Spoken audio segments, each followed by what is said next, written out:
নমস্কার, প্রত্যেকে আরও একবার স্বাগত জানাচ্ছি আমার পক্ষ থেকে। আমি কমেন্টেটর সুরজিৎ ফ্রম হলদিয়া। তো আমার পক্ষ থেকে প্রত্যেকে আবারও একবার শুভকামনা এবং শুভেচ্ছা থাকলো ৭৮তম স্বাধীনতা দিবসের প্রাককালে। ৭৮তম স্বাধীনতা দিবসের প্রাককালে আবারও বাঙালি মেতে উঠবে ফুটবল জ্বরে, আবারও বাঙালি মেতে উঠবে সমৃদ্ধময় ফুটবলকে সাথে নিয়ে। আজও আমরা মনে করি ধর্নী মেয়ের মান্নাদের সেই গান, সব খেলার সেরা তুমি বাঙালির ফুটবল।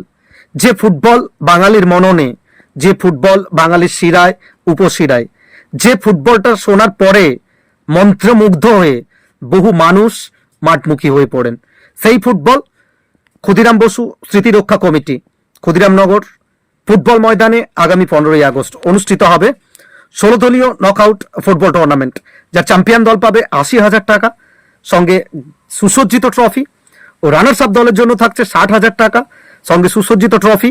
সেমিফাইনালিস্ট দুটো টিমের জন্য থাকছে 20,000 টাকা, এছাড়াও অসাধারণ ট্রফি এবং সঙ্গে প্রচুর প্রচুর প্রচুর ব্যক্তিগত পুরস্কার। তো আমি থাকছি আপনাদের সঙ্গে, এবং সঙ্গে থাকছে শুধুমাত্র মাঠে নয়, সরাসরি লাইভ এন্ড এক্সক্লুসিভ আপনাদের জন্য দিশারি ভিডিওগ্রাফির মাধ্যমে। তো অবশ্যই আপনার স্মার্টফোনে থাকবেন, যারা মাঠে আসা সম্ভব মাঠে আসবেন ফুটবলটাকে উপভোগ করার জন্য, ফুটবল জ্বরে কাবু হওয়ার জন্য। ওয়ান্স এগেন আবারও স্পেশালি থ্যাঙ্কস জানাচ্ছি আমি ক্ষুদিরাম বসু স্মৃতিরক্ষা কমিটিকে, কারণ এই মরশুমে শুভ উদ্বোধক হিসেবে উপস্থিত থাকবেন ভারতীয় দলের প্রাক্তন ফুটবলার, আমাদের প্রত্যেকের প্রিয়, প্রত্যেকের মনে প্রাণে যিনি জায়গা করে নিয়েছেন, নান আদার দেন মেহতাব হোসেন।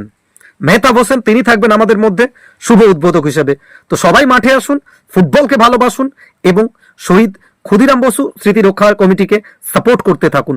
দেখা হচ্ছে আগামী 15 আগস্ট।